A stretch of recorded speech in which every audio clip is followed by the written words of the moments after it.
बच्चों नमस्ते, कैसे हैं आप सभी लोग। मुझे उम्मीद है कि आप लोग अच्छे होंगे। तो देखिए हम लोग क्या कर रहे थे, प्रैक्टिस एट 1.2 के क्वेश्चंस को सॉल्व कर रहे थे। तो पिछले वीडियो में हमने कौन कौन से क्वेश्चन देखे थे, तो क्वेश्चन नंबर 1, 2, 3 एंड 4 यानी कि 4 क्वेश्चन हमने सॉल्व कर लिए थे। अभी इस वीडियो में हम लोग देखने वाले हैं क्वेश्चन नंबर 5 एंड 6। ठीक है, तो चलो फिर देखते हैं फिफ्थ क्वेश्चन। देखो यहाँ पर क्या दिया है कि write the answer to the following questions with reference to figure 1.13 यानी कि ये फिगर आप लोगों को देखना है और फिर उसके बाद यहाँ पे कुछ क्वेश्चंस दिए गए हैं जिनके आंसर आप लोगों को बताने हैं। ठीक है, तो चलो देखते हैं। बहुत ही सिंपल है, ध्यान से बस आप लोग देखते जाना। देखो यहाँ पे ये पहला क्वेश्चन क्या लिखा है कि write the name of the opposite ray of रे आरपी। अच्छा मुझे एक बात बताओ, अपोजिट रे का मतलब आप लोगों को पता है? नहीं पता है तो सुन लीजिए, अपोजिट रेस क्या होते हैं। जैसे कि यहाँ पर ना ये लीजिए, मैंने ये लाइन खींच दिया। ठीक है, यहाँ पर मैंने ले लिया बच्चों पॉइंट पी, यहाँ पे ले लिया क्यू और यहाँ पे मैंने ले लिया आर। ठीक है, तो इसमें अपोजिट रेस क्या होंगे, तो देखो ये जो रे एपी आपको दिखाई दे रहा है ना, एपी और रे ए क्यू, ठीक है, ये दोनों क्या हो जाएंगे बच्चों, अपोजिट रेस हो जाएंगे। यानी अपोजिट रे का मतलब क्या होता है अपोजिट रे, तो देखिएगा दोनों का जो स्टार्टिंग पॉइंट है ना बच्चों वो सेम रहेगा। जो भी आपके रेज रहेंगे उनका जो स्टार्टिंग पॉइंट है ना वो सेम रहेगा। इसके अलावा वो दोनों रेज मिलकर के एक स्ट्रेट लाइन फॉर्म करने चाहिए, यानी कि सीधी लाइन, ऐसे टेढ़ी मेढ़ी नहीं चलेगी। जैसे यहाँ से मैंने ये लो एक और रे निकाल दी और इसका नाम रख दिया मैंने जेड, तो क्या ए जेड और ए क्यू अपोजिट रेज होंगे? तो नहीं होंगे। अपोजिट रेज क्या होते हैं कि जिनका मतलब स्टार्टिंग पॉइंट सेम हो और वो दोनों रेज मिलकर के ना स्ट्रेट लाइन ही बनानी चाहिए। ठीक है, तो चलो इसमें हम देख लेते हैं हमें किसका अपोजिट रे बताना है, तो रे आरपी का। ठीक है, रे और सेगमेंट का दोनों का डिफरेंस आप जानते ही हैं, है ना, क्या होता है, मैंने आपको बताया भी था। तो देखिएगा ये रहा आपका रे आरपी। ठीक है, रे आरपी इन्होंने बोला मतलब क्या, ये इसके आगे भी जा सकता है। ठीक है, तो ये जो रे आरपी है ना, इसका अपोजिट रे आप लोगों को बताना है। ठीक है, तो देखो इसका अपोजिट रे आप आर टी भी बोल सकते हो या फिर आर एस भी बोल सकते हो, दोनों में से आप कुछ भी बोल सकते हो। ठीक है ना, क्योंकि वो उसके सामने है। देखो तो सही, ये इसके सामने है ना, देखो मतलब जो स्टार्टिंग पॉइंट है वो आर है और फिर इसके पीछे जाएंगे और देखो ये मिलकर के स्ट्रेट लाइन ही बना रहे हैं। ठीक है, तो चलो यहाँ पे इसका आंसर हम क्या लिखेंगे, देखिएगा इसके आंसर में हम लिखेंगे कि रे आर एस, या तो आप ये लिख दो या फिर आप ये भी लिख सकते हो, और रे आर टी। ठीक है, ये दोनों क्या है बच्चों, अपोजिट रेस। पहला क्वेश्चन तो यहाँ पे कंप्लीट हो गया। अब सेकंड क्वेश्चन की बात कर लेते हैं। इसमें इन्होंने क्या दिया है कि write the intersection set of रे पी क्यू एंड रे आर पी। तो हमें यहाँ पे इंटरसेक्शन सेट बताना है। तो सुनो ध्यान से, आप लोगों ने सेट चैप्टर किया ना अलजेब्रा का, चैप्टर नंबर 1, उसमें हमने इंटरसेक्शन के बारे में देखा था। इंटरसेक्शन क्या होता है स्टूडेंट्स, इंटरसेक्शन यानी कॉमन, जैसे कि ये रहा मेरा सेट ए और ये रहा सेट बी। ठीक है, तो इसमें का जो कॉमन पॉइंट होगा ना बच्चों, इसे ही हम लोग क्या कहते हैं, इंटरसेक्शन के नाम से जानते हैं। ठीक है, यानी सिंपल सी बात है, इंटरसेक्शन यानी क्या, कॉमन, यानी कि जो दोनों में आए। ठीक है, तो हमें यहाँ पे करना क्या है, पी क्यू और रे आर पी, इनका ना इंटरसेक्शन सेट बताना है। तो ध्यान से देखिएगा, पी क्यू कहाँ पर है, ये देखो पी क्यू। ठीक है, ये रहा आपका रे पी क्यू, तो ये आगे तक भी जा सकता है। फिर उसके बाद आर पी, यानी कि ये यहाँ से शुरू हुआ और कहाँ तक जाएगा। देखो अगर इन्होंने अगर इन्होंने रे लिखा, रे का मतलब क्या होता है कि ये जो आरपी है ना, ये इसके आगे भी जा सकता है। ठीक है, ये आगे आगे बढ़ते बढ़ते जा सकता है। ओके, अगर इन्होंने सेगमेंट दिया रहता, सेगमेंट मतलब क्या कि वही पॉइंट रहेगा। जैसे इन्होंने बोला सेगमेंट पी क्यू, तो हम क्या करेंगे, पी से क्यू तक ही जा सकते, इसके आगे हम नहीं बढ़ सकते।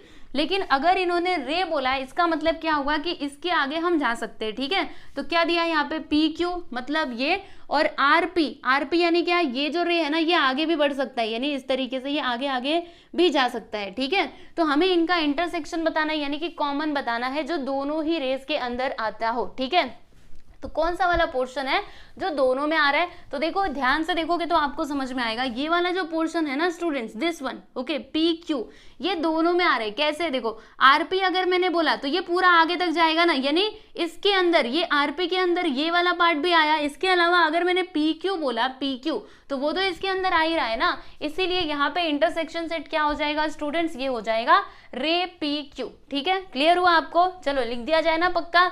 यहाँ पे हम लिख देते हैं इसका आंसर, क्या लिखेंगे, रे पी क्यू। ठीक है, आई होप आप लोग को समझ में आया होगा। अभी नेक्स्ट हम किसकी बात करेंगे, मतलब थर्ड क्वेश्चन देख लेते हैं। क्या लिखा है, right the union set of सेग P Q and Q R. अच्छा, यूनियन का मतलब क्या होता है, तो चलो आपको इसी में समझा देती हूँ। जैसे कि ये तो इंटरसेक्शन है, आप जानते ही हो, ठीक है। यूनियन मतलब क्या, पूरा के पूरा आ जाता है, यानी यूनियन के अंदर ये भी आएगा, ये भी आएगा, प्लस ये कॉमन वाला हिस्सा भी आएगा, ठीक है।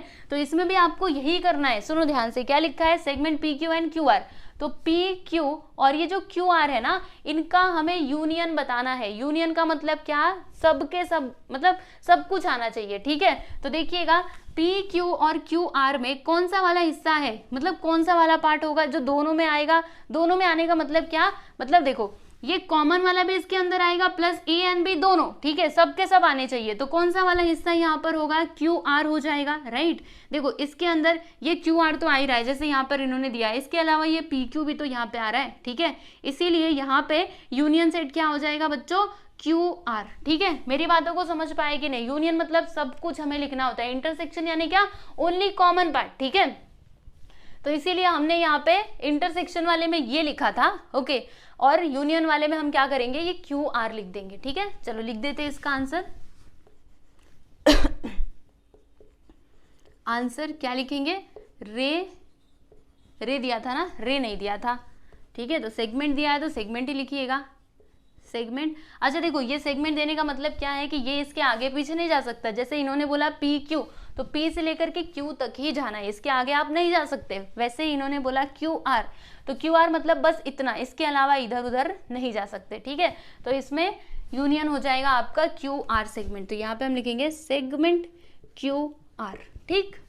चलो आगे चलते हैं, अगला सवाल देख लीजिएगा। इसमें इन्होंने क्या लिखा है कि state the rays of which segment Q R is a subset, यानी कि अच्छा सेगमेंट है कहां पर, देखो अभी सेगमेंट की बात की जा रही है, ध्यान से देखो।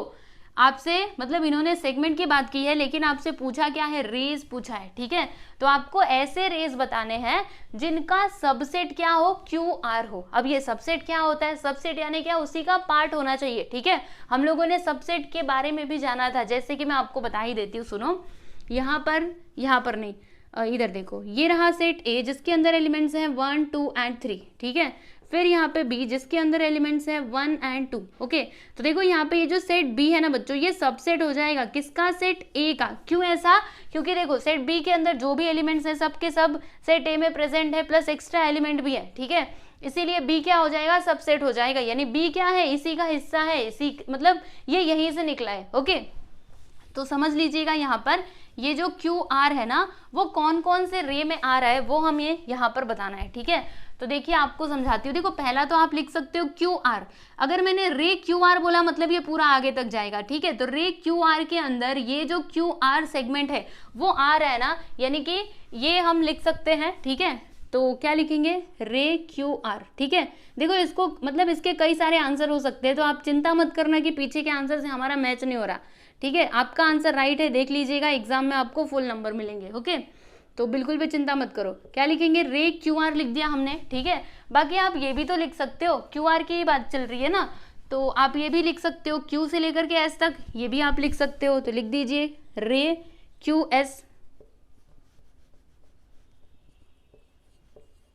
ठीक। और तीसरा आप क्या लिख सकते हो, ये भी तो लिख सकते हो, रे क्यू टी, क्योंकि क्यू टी के अंदर ये वाला सेगमेंट तो आएगा ही ना, ठीक है। तो रे क्यू टी भी आप लिख सकते हो। बाकी इसी को पलट करके भी लिख सकते हो, कैसे, देखो आप ऐसे भी तो लिख सकते हो कि आर क्यू, देखो ये जो रे आर क्यू है इसके अंदर ये क्यू आर तो आएगा ही, तो चलो लिख दो रे आर क्यू, ठीक है। इसके अलावा आप ये भी लिख सकते हो रे एस क्यू, है ना, क्योंकि एस क्यू के अंदर ये क्यू आर सेगमेंट तो आ ही रहा है, तो ये लीजिए मैंने लिख दिया एस क्यू। या फिर और लास्ट में आप ये भी लिख सकते हो रे टी क्यू, ठीक है। तो इसमें क्यू आर तो आएगा ही, ओके। तो देखो इसके कई सारे आंसर हो सकते हैं, आप चाहो तो कोई दो ही लिखो या फिर पूरा लिख दोगे तो अच्छी बात है, लिख दीजिएगा, ठीक है, यस। उसके बाद यहाँ पे अगला सवाल देख लेते हैं, यानी कि नेक्स्ट क्वेश्चन क्या दिया है कि write the pair of opposite rays with common end point R. देखो हमें यहाँ पे क्या बताना है, अपोजिट रेज बताने हैं with common end point R, यानी कि उनका जो मतलब एंड पॉइंट है ना वो क्या होना चाहिए, आर होना चाहिए। जो भी रेज आप यहाँ पे बताओगे उनका एंड पॉइंट क्या होना चाहिए, आर होना चाहिए, ठीक है। तो चलो देख लेते हैं। देखो यहाँ पे आर ये रहा, ठीक है।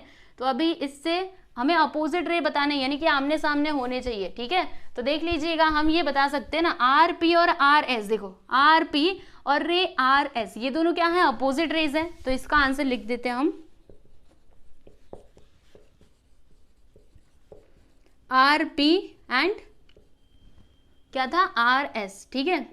या तो आप ये बता दो, या फिर आप ये भी तो बता सकते हो, देखो आर क्यू और आर टी, ये दोनों भी तो अपोजिट रेज ही हैं, तो ये भी आप लिख सकते हो रे आर क्यू एंड रे आर टी, ठीक। तो इसका आंसर इन दोनों में से कोई भी हो सकता है, आप ये भी लिखोगे तो भी आंसर राइट है, ये लिखा तो भी आंसर राइट है, मन करे तो दोनों लिख देना, ठीक है। चलो आगे चलते हैं, अगला सवाल देख लीजिए। इसमें क्या दिया है कि write any two rays with common end point S, वही इसी के जैसा सेम टू सेम क्वेश्चन है। हमें ना कोई भी दो रेज बताने हैं with common end point S, यानी कि मतलब उनका जो एंड पॉइंट है ना वो क्या होना चाहिए, एस होना चाहिए। तो देखिएगा अपोजिट में बताना है ना, तो देखो ये एस टी लिख दो, ऐसा लिख दो, बस काम खत्म, ठीक है। तो क्या लिखेंगे हम, रे एस टी एंड रे एस आर, ठीक है, यस हो गया ना। ये दोनों अपोजिट रेज तो है, एस टी और एस आर अपोजिट रेज हैं, और कॉमन इनका एंड पॉइंट भी है, पॉइंट एस, ठीक। लास्ट वाला क्वेश्चन देख लो, इसमें क्या दिया है कि write the intersection set of रे S P and S T. देखो एस पी और एस टी कहाँ पर है, ये देखो एस पी यानी एस से लेकर के पी, और एस टी मतलब दिस वन, ठीक है। तो इसका हमें क्या बताना है, इंटरसेक्शन, इंटरसेक्शन सेट का मतलब क्या होता है, जो कॉमन हो, यानी कि दोनों में आए।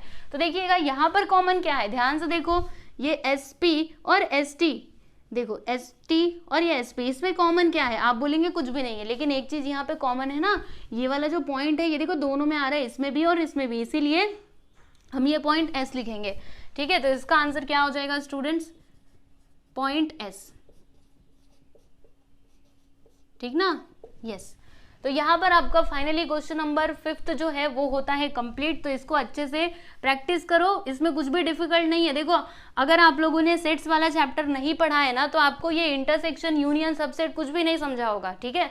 तो जिन्होंने भी नहीं पढ़ा है, आप लोगों से रिक्वेस्ट है कि सबसे पहले अलजेब्रा का चैप्टर नंबर 1 कंप्लीट कर लो, मैंने ऑलरेडी सिखाया है, ठीक है। प्लेलिस्ट में जाओ, जाकर के वीडियोस को देखो और वो चैप्टर को अच्छे से कंप्लीट करो, फिर जाके यहाँ पर आओ, ठीक है। और जिन्होंने किया है उनको तो समझ में आया ही होगा, ठीक है। तो चलिए आप इसे देख लीजिए, फिर उसके बाद हम लोग देखेंगे क्वेश्चन नंबर 6। क्वेश्चन नंबर 6 देखिए, इसमें क्या लिखा है कि answer the questions with the help of figure 1.14, यानी कि ये फिगर हमें देखना है और फिर उसके बाद यहाँ पर जो क्वेश्चंस दिए गए हैं उनके आंसर हम लोगों को बताने हैं, ठीक है। तो देखो ये रहा आपका फर्स्ट सब क्वेश्चन, क्या लिखा है कि state the points which are equal distant from point B, यानी कि पॉइंट बी से इक्वल डिस्टेंट पे कौन कौन से पॉइंट है, ठीक है। इक्वल डिस्टेंट का मतलब क्या होता है, इक्वल डिस्टेंस, ठीक है। तो चलो फिर देखते हैं, पहले हम लोग ओरली समझ लेते हैं। तो देखो बच्चों, ये रहा पॉइंट बी, ठीक है। तो पॉइंट बी से इक्वल डिस्टेंस पे कौन कौन से पॉइंट हो सकते हैं, तो पहला तो ये हो सकता है ना सी और ए। देखो सी कितने यूनिट के डिस्टेंस पे है, 1 2, यानी कि 2 यूनिट। और अगर मैं ए की बात करूं तो ये कितने यूनिट के डिस्टेंस पे है, 1 2, यानी कि इधर से भी 2, और ये यहाँ से यहाँ तक का भी डिस्टेंस कितना है, 2 2 यूनिट है, राइट।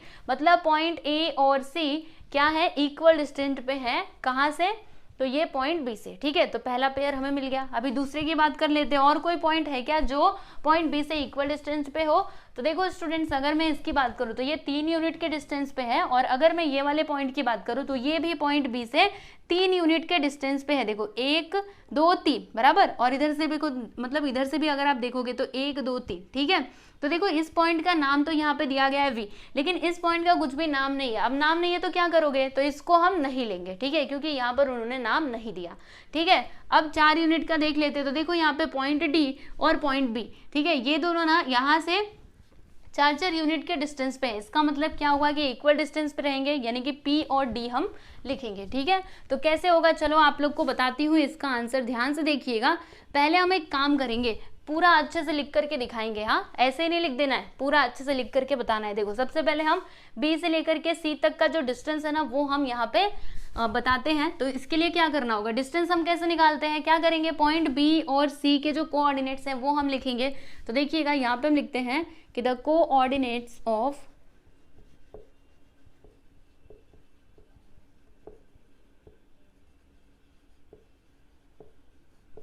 पॉइंट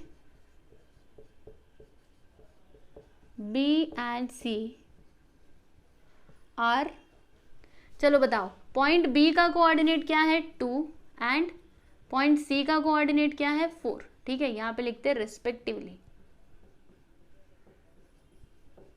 ठीक है, अब एक बात तो हम जानते हैं कि कौन सा नंबर यहाँ पे बड़ा है, this one is greater then this, ठीक है, तो यहाँ पे हम लिखेंगे कि वी नो दैट, हमें पता है, क्या पता है हमको, वी नो दैट, हम जानते हैं, क्या जानते हो कि 4 इज ग्रेटर देन 2, ठीक है, अगर ऐसा है तो फिर डिस्टेंस फ्रॉम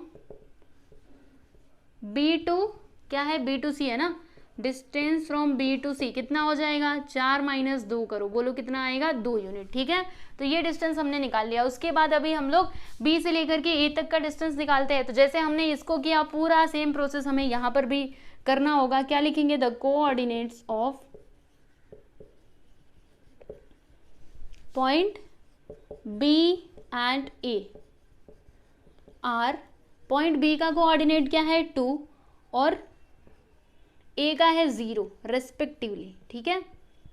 अब दोनों में से बड़ा कौन छोटा कौन, देखो यहाँ पे हमें लिखना पड़ेगा वी नो दैट, हम जानते हैं, हमें पता है, क्या पता है हम लोगों को कि 2 इज ग्रेटर देन 0, यानी हमें क्या करना होगा, 2 में से 0 को माइनस करना होगा, ठीक है। So therefore distance from B to A कितना आ जाएगा, बड़े में से छोटे को माइनस करो, यानी 2 में से 0 को माइनस करो, बोलो कितना आएगा, 2 यूनिट, ठीक है।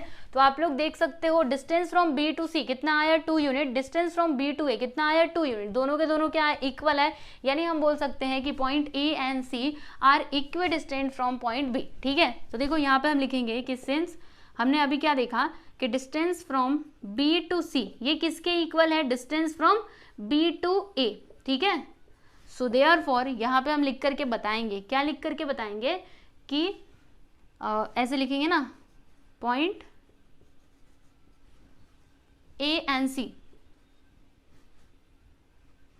कैसे लिखेंगे, हाँ चलो ऐसे लिखते हैं, point A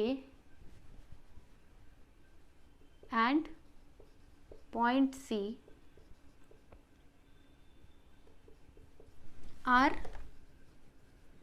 equidistant from point B, ठीक, यस। तो ये हो गया आपका आंसर। उसके बाद हमने कौन कौन से पॉइंट्स देखे थे, पहला तो ये था ना, दूसरा देखो ये P और D था, ठीक है। तो जैसे हमने इसको किया ये पूरा लिख करके, उसी तरीके से इन दोनों को भी हमें दिखाना होगा, ठीक है। तो चलो फिर इनको भी दिखा देते हैं। तो यहाँ पे लिखेंगे एंड करके द कोऑर्डिनेट ऑफ, सबसे पहले हम क्या करेंगे ना, देखो B से लेकर के D तक का हम डिस्टेंस निकालते हैं, ठीक है। तो क्या लिखेंगे, द कोऑर्डिनेट्स ऑफ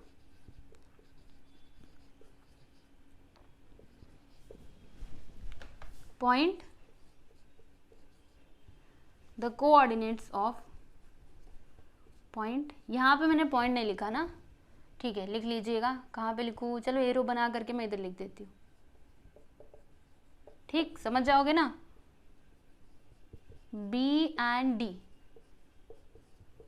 आर, देखो B के कोऑर्डिनेट, मतलब B का कोऑर्डिनेट यहाँ पे 2 है और जो D है ना इसका कोऑर्डिनेट 6 है, यहाँ पे लिख दीजिएगा रेस्पेक्टिवली। रेस्पेक्टिवली का मतलब आप जानते ही हो, मैंने बताया था, ठीक है, यस। अब एक बात तो हम जानते हैं कि ये जो 6 है ना ये बड़ा होता है, 2 छोटा होता है, तो यहाँ पे हम लिखेंगे कि हमें पता है, वी नो दैट, हम जानते हैं, क्या जानते हो आप, 6 is greater than 2, so therefore distance from B to D, इसके लिए क्या करना होगा, 6 में से 2 को माइनस करना होगा, कितना आएगा, 4, ठीक है, yes.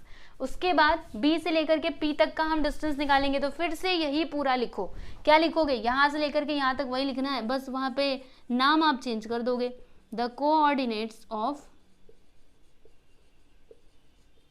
Point B and P are, देखो यहाँ पर जो ये B है ना इसका पॉइंट मतलब क्या है 2 एंड, और ये जो P है ना P, ठीक है, इसका कोऑर्डिनेट क्या है -2, तो यहाँ पे हम लिख देंगे -2 रिस्पेक्टिवली,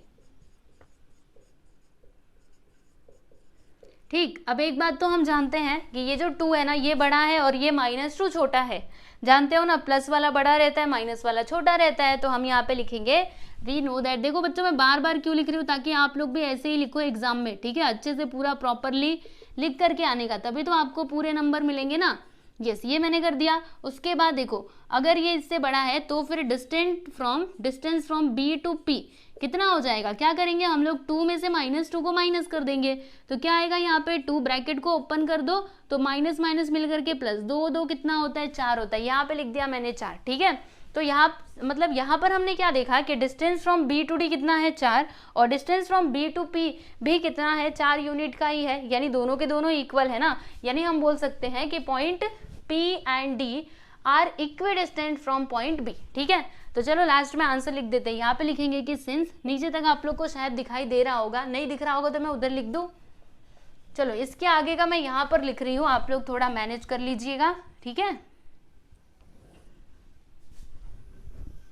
क्या लिखेंगे कि since distance from B to D which is equal to distance from B to P। ठीक है, दोनों इक्वल है ना, इसीलिए हम क्या बोल सकते हैं कि क्या बोलेंगे, देखो यहाँ पे therefore point D and point P are equidistant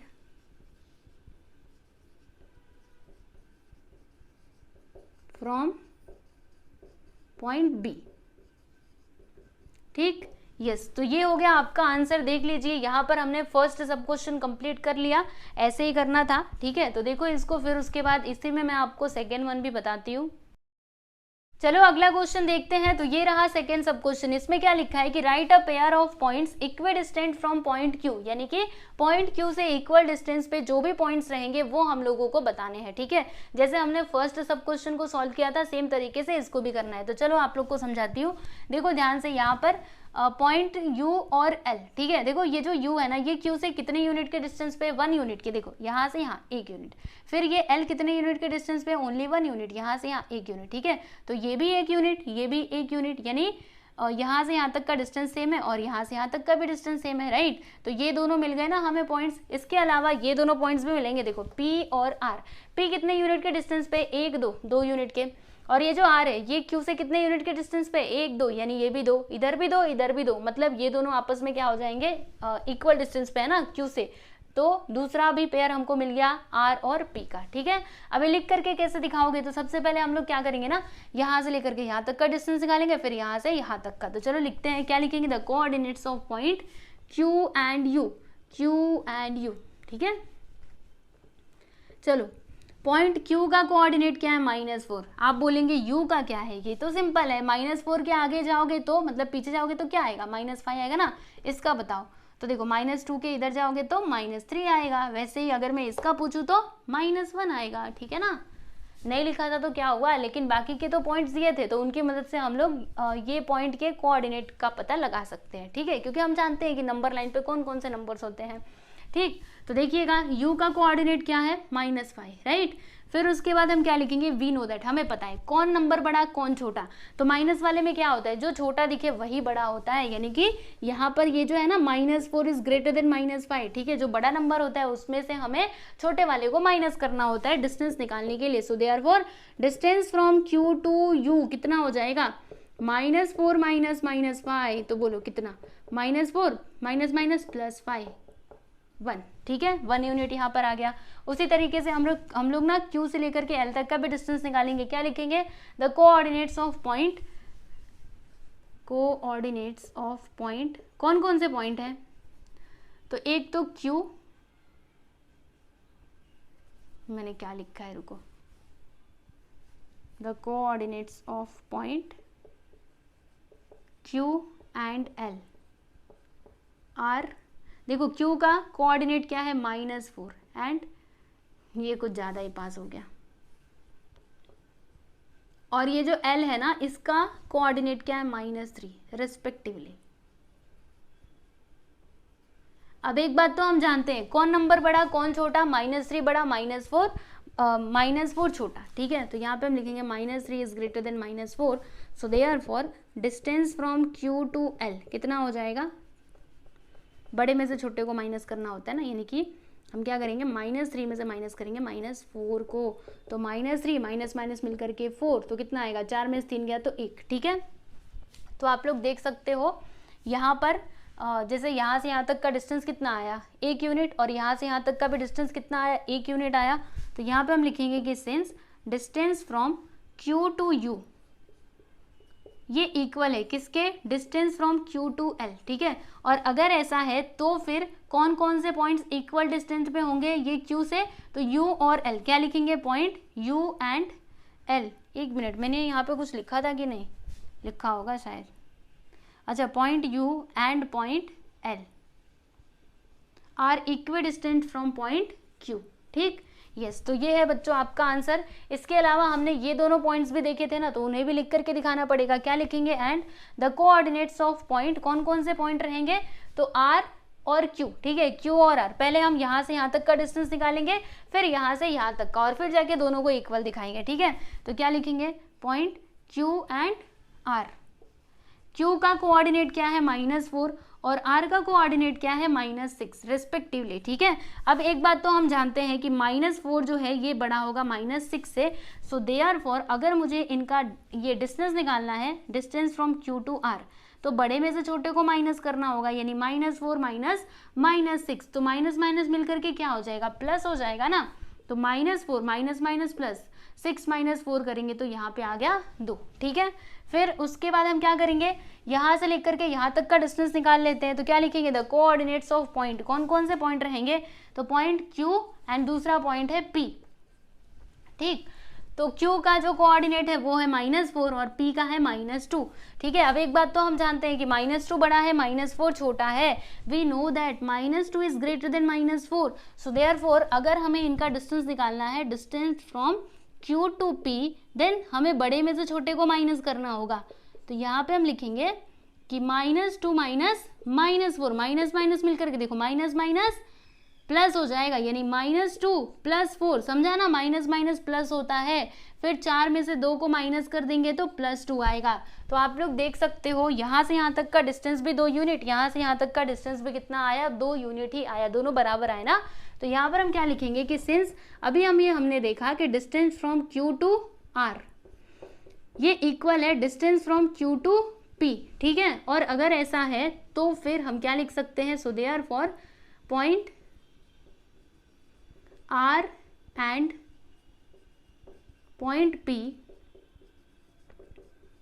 are equidistant from point Q, ठीक। तो यहाँ पर आपका सेकेंड सब क्वेश्चन भी कंप्लीट हुआ, आप लोग देख सकते हैं। क्वेश्चन नंबर 3 देख लीजिए। यहाँ पर हमें क्या करना है, तो इन सभी का डिस्टेंस हम लोगों को बताना है, ठीक है। तो चलिए एक एक करके हम लोग इसको सॉल्व करते हैं। यहाँ पे लिखेंगे सॉल्यूशन। सबसे पहले हम ये देख लेते हैं, distance from U to V, ठीक है। तो U कहाँ पर है, ये रहा, और V कहाँ पर है, ये देखो यहाँ पर, ठीक है। देखो सबसे पहले आप एक काम करो, जिसके कोऑर्डिनेट नहीं है ना उन्हें हम पहले लिख लेते हैं, ठीक है। तो ये वाले पॉइंट का कोऑर्डिनेट 1 हो जाएगा, यहाँ पे 2 आया, यहाँ पे 3 आएगा, यहाँ पे 4 आएगा, ठीक, यस। तो V रहा और ये रहा U, इनके बीच का हमें क्या बताना है, डिस्टेंस बताना है। तो क्या करना होगा, सिंपल, इनके कोऑर्डिनेट्स पहले लिखो। तो हम यहाँ पे क्या लिखेंगे कि the coordinates of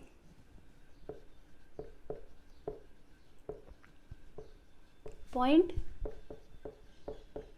U and V are, देखो U का कोऑर्डिनेट क्या है -5 और V का कोऑर्डिनेट क्या है स्टूडेंट्स, वहां पे देखा था ना 4, एक मिनट रुको, ये 4, ये तो 5 होगा ना, 5, ठीक।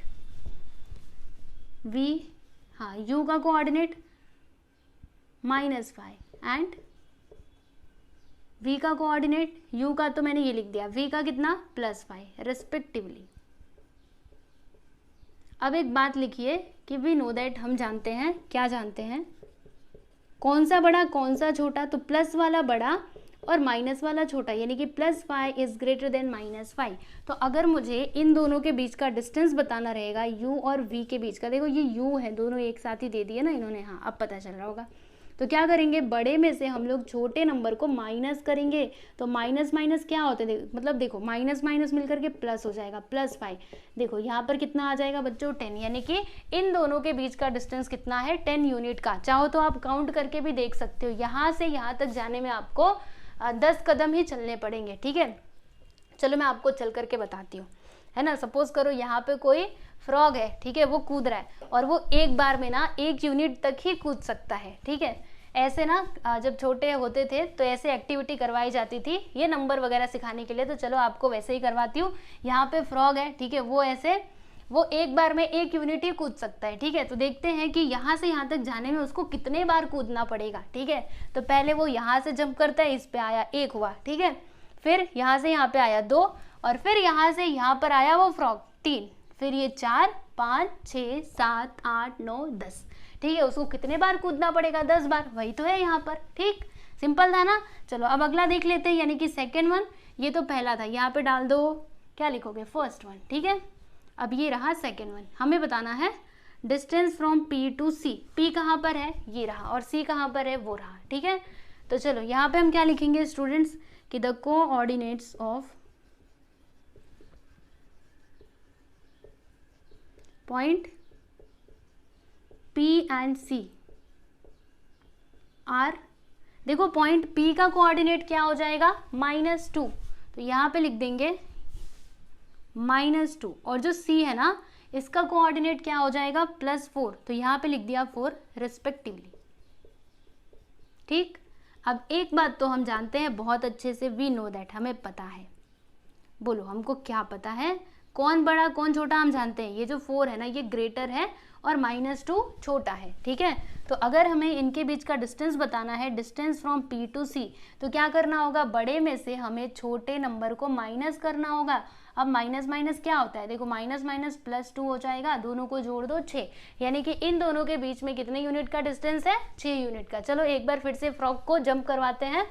तो फ्रॉग है यहाँ पर, ठीक है, तो वो एक बार में 1 यूनिट ही कूद सकता है, ठीक है, ज़्यादा नहीं। तो चलो देखो एक बार उसने छलांग लगाई, ये लीजिए यहाँ पर आ गया 1 2 3 4 5 6, देखो 6 बार उसको कूदना पड़ेगा, वही तो यहाँ पर आया था, सिंपल। चलो अब ये दोनों देख लेते हैं फटाफट से, कितना है? हाँ इतना ही तो है, 4 ही तो है, जिसमें से 2 हमने कर लिया, अभी बाकी के बचे हुए कर लेते हैं। ये तीसरा, distance from V to B, V कहाँ पर है? यहाँ पर है, और B कहाँ पर है? यहाँ पर है, ठीक है। ये तो सिंपल है, 3 यूनिट का डिस्टेंस है, हमने ओरली बता दिया, लेकिन लिख करके अच्छे से बताना पड़ेगा। क्या लिखेंगे? The coordinates of point V and B are, V का कोऑर्डिनेट देखो 5 और B का coordinate 2 respectively. We know that, हम जानते हैं, क्या पता है आपको कि 5 जो है ये बड़ा है और ये जो 2 है ना ये छोटा है। So therefore distance from V to V, U to B, V to B, ठीक है, क्या होगा? 5 - 2 कितना आया? 3 यूनिट, वही तो मैंने आपको स्टार्टिंग में भी बताया था, ठीक है। देखो यहाँ से यहाँ तक जाने में 1 2 3 यूनिट का डिस्टेंस आया, बराबर। अब ये देख लेते हैं लास्ट वन, ये है अंतिम सवाल इस प्रैक्टिस सेट का। कोऑर्डिनेट्स लिखेंगे, द कोऑर्डिनेट्स ऑफ, देखिए यहाँ पर मैंने क्या लिखा कि the coordinates of point U and L are -5 and -3 respectively, यानी कि पॉइंट U का कोऑर्डिनेट -5 है और L का कोऑर्डिनेट क्या है? -3 है, ठीक है। फिर आगे देख लो, हमें पता है, एक बात तो हम जानते ही हैं, क्या जानते हैं? We know that -3 is greater than -5, ठीक है। माइनस वाले में क्या होता है? जो नंबर छोटा दिखे वही बड़ा समझने का, ठीक है, इसीलिए -3 बड़ा होगा, -5 छोटा होगा।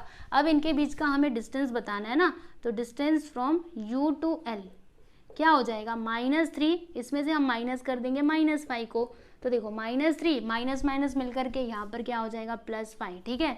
तो +5 - 3 आंसर क्या आएगा बच्चों? +2, यानी कि U और L के बीच में डिस्टेंस कितने का है? तो 2 यूनिट का है, ठीक है। आप देख सकते हो अगर फ्रॉग यहाँ पर रहेगा, देखो यहाँ पर, तो यहाँ से यहाँ तक आने में उसको कितने बार कूदना पड़ेगा? याद रखना वो एक बार में 1 यूनिट ही कूद सकता है।